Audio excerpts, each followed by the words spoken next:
Imagine this. You're lying in bed at night, exhausted, but your mind refuses to rest. Thoughts keep circling, one after another. Regrets from the past, worries about the future, doubts about today. It feels like a storm that never stops. A storm no one else can see, yet it drains all your peace. I know this feeling all too well. There was a time when my own mind felt like a prison. I wasn't fighting the world outside. I was fighting the noise inside. And here's the hard truth. The more I tried to think my way out of it, the louder it became. Overthinking doesn't just steal your sleep. It steals your joy, your focus, even the simplest moments of peace. You can be sitting with family or walking in nature and still be miles away, trapped in an endless conversation inside your head. And maybe right now, as you're listening, you realize you've been carrying this storm with you too. But here's the good news. You are not broken, and you are not alone.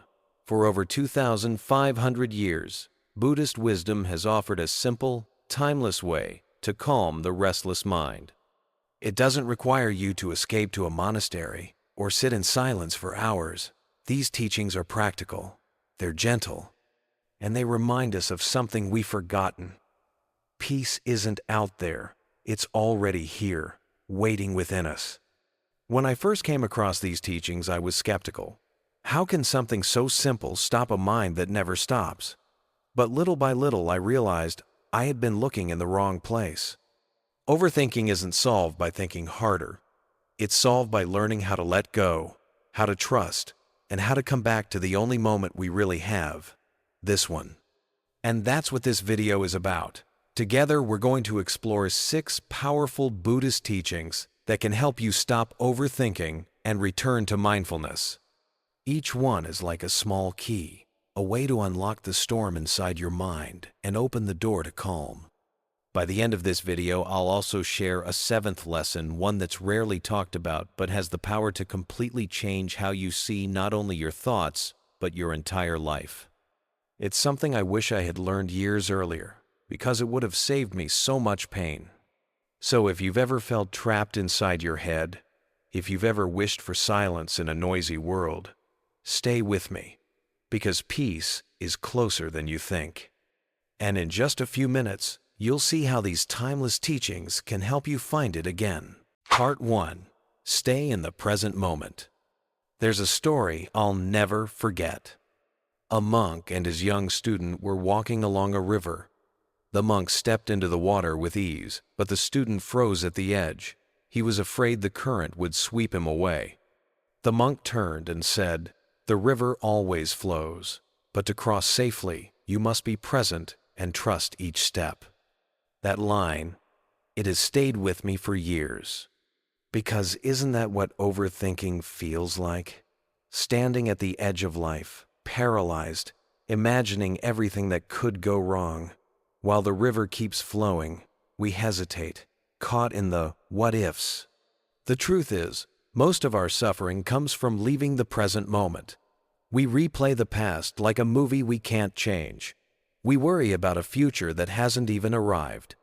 And in doing so, we abandon the only place life actually exists, right here, right now. The Buddha once said, "Do not dwell in the past. Do not dream of the future. Concentrate the mind on the present moment." It sounds simple, doesn't it? But simple doesn't mean easy.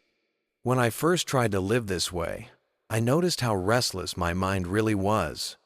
I would sit down to drink my morning coffee, and instead of tasting the warmth, I was thinking about emails, deadlines, conversations I hadn't even had yet. My body was in the present, but my mind was everywhere else. And maybe you know that feeling too. Here's what I've learned. Being present is not about shutting off your thoughts. It's about gently noticing when your mind runs away and bringing it back over and over. Like guiding a child who keeps wandering off the path. One practice that helped me is this. Pause, take a breath, and name one thing you see, one thing you hear, one thing you feel. Suddenly, your mind lands back in your body. And in that moment, the storm of overthinking loses its power. Because peace is never in yesterday or tomorrow. It's in this breath. I remember one morning I was standing in my kitchen, rushing, stressed, already behind schedule. My thoughts were racing. What if I don't finish this project? What if I let someone down? Then I looked outside. The sunlight was pouring through the window. For a few seconds I just stopped. I noticed the golden light, the stillness of the morning, the sound of birds outside. And just like that, my mind softened. It didn't fix all my problems, but it reminded me of something vital. Life is happening now, not later. And when you connect with the now, clarity returns. So let me ask you, how often do you miss the beauty of this very moment because you're replaying old memories or fast-forwarding into imagined futures? Think of it like carrying two heavy suitcases, one filled with regrets, the other with fears. No wonder we feel exhausted. But when we set them down, even for a minute, suddenly our steps feel lighter. That's the gift of the present. It doesn't demand perfection. It simply invites you to notice what's real. The sound of your breath, the weight of your body on the chair, the face of someone you love sitting across from you. This moment is enough. The river flows. The past is already gone. The future is not yet here. But this step, the one you are taking right now, is life. So, the next time your thoughts pull you into yesterday or drag you into tomorrow, pause. Take one deep breath. Remind yourself, I am here. I am alive. This moment is mine. And when you do, you'll discover a peace that was never missing, only waiting for you to return. Part 2. Let go of what you can't control. Have you ever noticed how much energy we waste trying to control things that were never really ours to control? It's like holding on to sand. The tighter you squeeze, the faster it slips through your fingers. For me, this lesson hit hard during a time in my life when everything seemed uncertain. Work, relationships, even my health. I found myself trying to micromanage every outcome. I thought, if I just plan harder, push harder, hold on tighter, everything will fall into place. But it didn't. And the more I clung, the more exhausted and anxious I became. That's when I remembered a teaching from the Buddha. You only lose what you cling to. It stopped me in my tracks, because the pain wasn't coming from the situation itself. It was coming from my attachment, my desperate need to control the uncontrollable. Think about it. We can't control what people think of us. We can't control the weather. We can't control every twist and turn of life. Yet, we carry this heavy illusion that if we just hold on tight enough, somehow, life will obey our will. But life doesn't work that way. Imagine standing on the shore, watching waves crash against the rocks. No matter how strong you are, you cannot stop the tide. You can scream, you can push back, you can fight the water with all your strength, and it will still rise and fall as it pleases. Our suffering is exactly like that. The waves are not the problem. The problem is when we resist them. I used to think letting go meant weakness, like giving up. But I've learned it's the opposite. Letting go is strength. It's the courage to say, this storm is not mine to control, but I can choose how I sail through it. When we let go, something beautiful happens. We create space inside ourselves. Space where peace can enter. Space where acceptance can grow. One practice that helped me is asking this simple question whenever I feel overwhelmed. Is this within my control? If the answer is yes, I take action. If the answer is no, I take a breath and I release it. It sounds small, but it changes everything. For example, you can't control if someone misunderstands you, but you can control whether you respond with anger or with calm. You can't control if life throws an obstacle in your path, But you can control whether you see it as a wall or as a teacher. Letting go doesn't mean we stop caring. It means we stop wasting energy fighting battles that were never ours to win. There's a quiet freedom in this. I remember sitting in meditation one morning, finally admitting to myself, I cannot control the future. I cannot rewrite the past. But I can choose peace in this moment. And for the first time in weeks, my shoulders dropped. My chest felt lighter. The storm outside hadn't changed, but inside, I was calm. That's the silent power of letting go. So ask yourself, what are you gripping so tightly right now? Is it a relationship that has already ended? Is it the need for everyone to like you? Is it the illusion of certainty in a world that is always changing? The Buddha taught that clinging is the root of suffering. But when we release our grip, we don't lose control. We gain freedom. Life is like holding a bird in your hand. If you squeeze too tightly, you harm it. If you hold it gently, it rests with you. The same is true for your peace of mind. So the next time you feel the weight of what you cannot control pressing on your chest, take a breath. Whisper to yourself, I release this. I choose peace. And watch how your inner world softens. Watch how the waves lose their power. Watch how freedom returns to your heart. Because peace doesn't come from controlling life. It comes from letting life flow and trusting yourself to flow with it. Part 3. Simplicity brings peace and joy. Let me ask you something. When was the last time you felt truly at peace, not because everything in your life was perfect, but simply because the moment was enough? For many of us, peace feels far away. We live in a world that tells us more is always better. A bigger house, a faster car, a longer to-do list. We measure ourselves by how much we can juggle, how busy we are, how many things we own. But here's the hidden conflict. The more we chase, the heavier life feels. And instead of joy, we end up with exhaustion. I remember a season in my life when my calendar was packed from morning until night. Meetings, deadlines, social events. I told myself I was being productive, but inside, I was running on empty. Even when I had free time, I didn't know how to rest. My mind was still racing, planning the next thing. And then, one evening, I sat outside with nothing but a cup of tea in my hand. No phone, no noise, just the sound of crickets in the dark. And for the first time in weeks, I felt something I had been missing, quiet joy. That's when I understood a simple truth. Peace doesn't come from adding more. It comes from needing less. The Buddha once said, live simply, so others may simply live. And this isn't just about material possessions. It's about our minds, because a cluttered mind can be just as heavy as a cluttered room. Think about it. How many times do we hold on to unnecessary worries? How often do we fill our days with noise, when what we really crave is silence? Simplicity is not emptiness, it's fullness.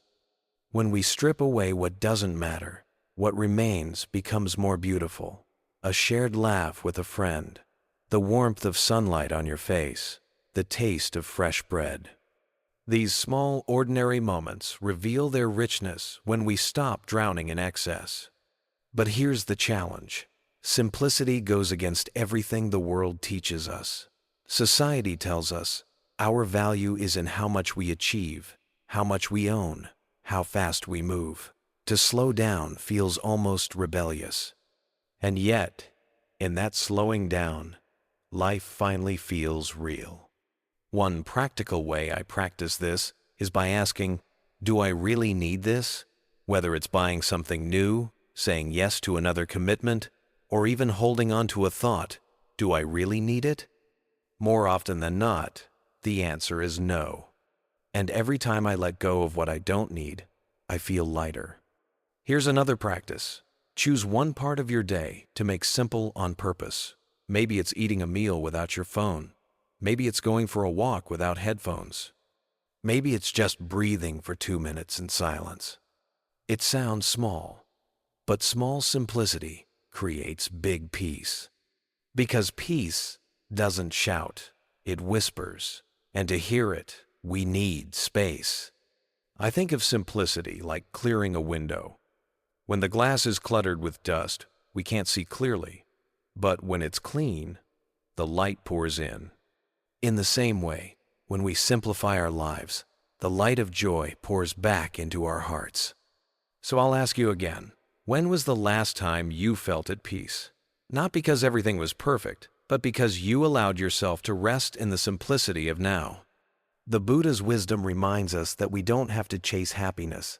It's already here. It's in the breath you're taking right now. It's in the stillness, waiting for you when you stop running. Life becomes lighter, the heart becomes softer, and joy, real joy, finally has room to enter.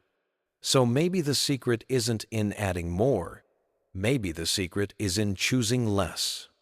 And in that less, discovering the more we've been searching for all along. Part 4. Trust that everything changes. There's a truth about life that can feel both comforting and terrifying at the same time. Nothing lasts forever. When we're happy, that truth can scare us because we don't want the good moments to end. But when we're suffering, that same truth can save us because it reminds us the storm won't last forever either. I remember a season when I was walking through grief. Every morning, it felt like a heavy stone was sitting on my chest. I thought, this pain will never end. Days felt endless, nights were restless, and the future looked empty. But little by little, something shifted. A smile from a stranger, a morning when I laughed without meaning to, a night when I finally slept. The grief didn't disappear overnight. But slowly, it softened. And that's when I realized change is the law of life. The Buddha taught, all conditioned things are impermanent. When one sees this with wisdom, one turns away from suffering. Think about it. Seasons change, flowers bloom and fade. Rivers flow, never the same from one moment to the next. Even the cells in your body are not the same as they were last year. Yet when we're in pain, we forget this truth. We convince ourselves the sadness, the fear, the loneliness will last forever. That's what makes it so heavy. But here's the good news. Nothing stays the same, not even our darkest days. Imagine standing in the middle of a thunderstorm. The rain is pounding, the sky is roaring, and you feel drenched and powerless. But no storm has ever lasted forever. The clouds break, the sun returns. The same is true for your life. Your sadness will pass. Your fear will pass. Even your mistakes will eventually lose their sharp edge.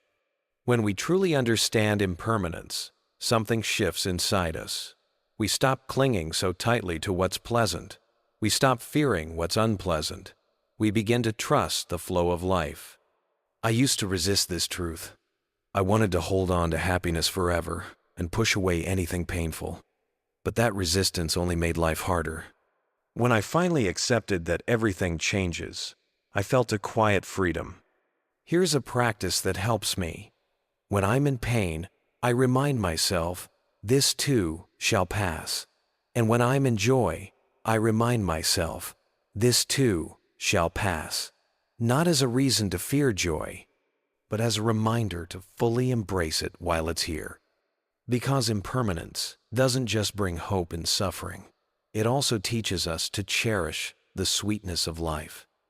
That laugh with a friend, that hug with someone you love, that warm morning sun on your face. These moments are fleeting, which is exactly why they are precious. So the next time you feel stuck in pain, remember, the wheel of life is always turning. This moment will not define you forever. The storm you're facing right now is temporary. And just as the seasons shift, peace will return. The Buddha's wisdom reminds us, impermanence is not something to fear. It's a reason to hope. It's a reason to love. It's a reason to live more fully, because every moment, whether joyful or difficult, is passing through us like a wave. So trust the change. Lean into it. Let it remind you that no matter how dark the night feels, the dawn is always on its way. And when you live with that trust, you'll find strength in the storm and gratitude in the sunshine. Because nothing lasts forever, and that's the very reason why everything matters. Part 5. Your thoughts come and go. Have you ever noticed how noisy the mind can get? One moment you're calm, and the next your head is spinning with worries, what-ifs, and old memories you thought you'd forgotten. It feels like a storm inside. You can't stop thinking. You can't escape it. I know that feeling all too well. There were nights when I lay in bed staring at the ceiling, replaying conversations, regretting choices, or fearing what tomorrow might bring. And the more I tried to fight those thoughts, the stronger they became. It's exhausting, isn't it? That inner battle when your own mind feels like an enemy. But here's the truth. Your thoughts are not you. The Buddha once compared the mind to the sky. Thoughts are like passing clouds. Some are dark and heavy, some are light and fleeting. But no matter how thick the clouds become, they never change the sky itself. You are the sky. Vast, open, unshaken. The problem is, most of us mistake ourselves for the clouds. We cling to every thought as if it defines who we are. I'm anxious. I'm broken. I'm not good enough. But those are just temporary patterns of the mind. They are weather, and weather always changes. Think about it. How many times have you been caught up in a thought, something you swore would crush you, only to look back weeks later and wonder why you ever gave it so much power? That's because thoughts don't stay. They move on, whether we want them to or not. So instead of fighting them, what if you just watched them? Imagine sitting by a river. Thoughts are like leaves floating on the water. You don't need to grab them. You don't need to push them away. Just watch them drift. This practice is what Buddhists call mindfulness, simply noticing, simply being present. When a thought arises, you don't judge it, you don't chase it, you just acknowledge, there it is, and then let it pass. At first, it feels impossible. Your mind will rebel. It will insist, no, this thought is important. You have to hold on to it. But with practice, you begin to see through the illusion. You realize you are not trapped inside your thoughts. You are the one observing them. And that realization changes everything. Because once you know you are the sky, you stop fearing the storm. Once you know thoughts are just clouds, you stop giving them the power to control you. When anger rises, you don't become anger, you watch it. When sadness comes, you don't drown in it, you notice it. And when joy appears, you savor it knowing it too will pass. This is freedom, not the absence of thoughts, but the ability to rest beyond them. The Buddha said, nothing is worth clinging to, not even the stories in your head. So the next time your mind feels heavy, take a breath. Look inward. And remember, you are not the storm. You are the sky. Part 6. Be mindful. Let the breath bring you back to peace. Have you ever noticed how easy it is to get lost in your own head? One worry leads to another. One memory sparks 10 more. Before you know it, your heart is racing, your chest feels tight, and peace feels out of reach. I've been there too. There were days when my mind spun so fast, I couldn't focus on anything in front of me. Even the simplest tasks felt impossible because I was trapped in the whirlwind of my thoughts. And the more I fought it, the worse it got. It felt like being pulled into a storm with no way out. But here's what changed everything for me. I learned to come back to my breath. The Buddha often taught that the breath is a doorway to freedom. It is always with us, yet most of us forget it's even there. We chase after peace in the outside world through achievements, through people, through distractions, while the simplest anchor has been with us all along. Your breath is not just air moving in and out. It is the bridge between your body and your mind. It is the reminder that in this moment, right now, you are alive. When you're anxious, notice how shallow your breath becomes. When you're angry, notice how fast it races. And when you're at peace, notice how naturally calm and steady it flows. So instead of letting your thoughts drag you into the past or the future, you can choose to pause and breathe. Try it with me now. Take a slow inhale. Feel the air move in. Hold it gently for a moment. Then release it, letting your shoulders soften. That's it. One breath. And already, the storm inside feels a little less heavy. The Buddha said, "Peace comes from within. Do not seek it without." Breathing mindfully is how we touch that inner peace. It doesn't mean your problems disappear. It doesn't mean your life becomes perfect. But for a moment, you step out of the endless cycle of worry and return home to yourself. Think of the breath as an anchor. When the waves of life pull you away, the breath grounds you. When fear tries to take over, the breath reminds you you are safe, here, now. And the more you practice, the more natural it becomes. At first, you might forget. You might get lost again in thoughts, in noise, in distractions. But every time you remember to breathe, you are training your mind to return. Over time, you'll find that your reactions soften. Stress won't control you the same way. You'll move through life with a little more calm, a little more clarity. Because peace isn't something you wait for, it's something you practice. And the practice begins with a single mindful breath. So the next time life feels overwhelming, stop for just a moment. Don't rush to fix everything. Don't fight the storm in your mind. Simply notice your breath. Inhale, exhale. And in that gentle rhythm, you'll discover the stillness that was always within you. Part 7. Practice compassion for yourself and others. There's something most of us forget when life feels heavy. We push ourselves harder. We expect more. And when we fall short, we punish ourselves with judgment, guilt, or shame. I know this cycle well. There was a time in my life when no matter what I achieved, it never felt like enough.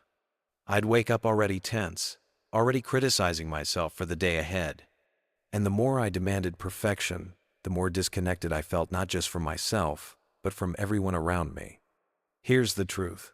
We can't carry peace inside if all we do is attack ourselves. The Buddha taught that compassion is not only something we offer to others, it's something we must first extend to ourselves. Because how can you pour kindness into the world if your own cup is empty? Think about it.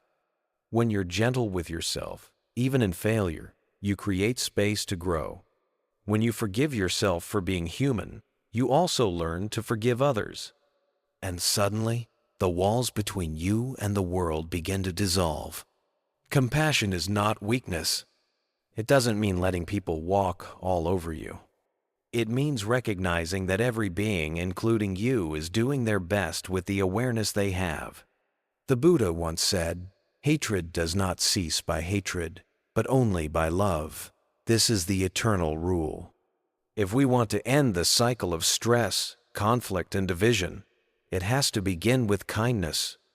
Let me share something simple you can try. The next time you catch yourself in harsh self-talk, pause, take a breath, and replace the criticism with a softer phrase, "I'm learning," or "It's okay to be imperfect." That tiny act of compassion changes the energy inside you. Now, extend that same practice outward. Maybe someone cuts you off in traffic. Maybe a colleague speaks harshly. Instead of reacting with anger, imagine for a moment they too are carrying their own struggles. Your kindness may not change their actions, but it will protect your peace. Compassion lightens the load.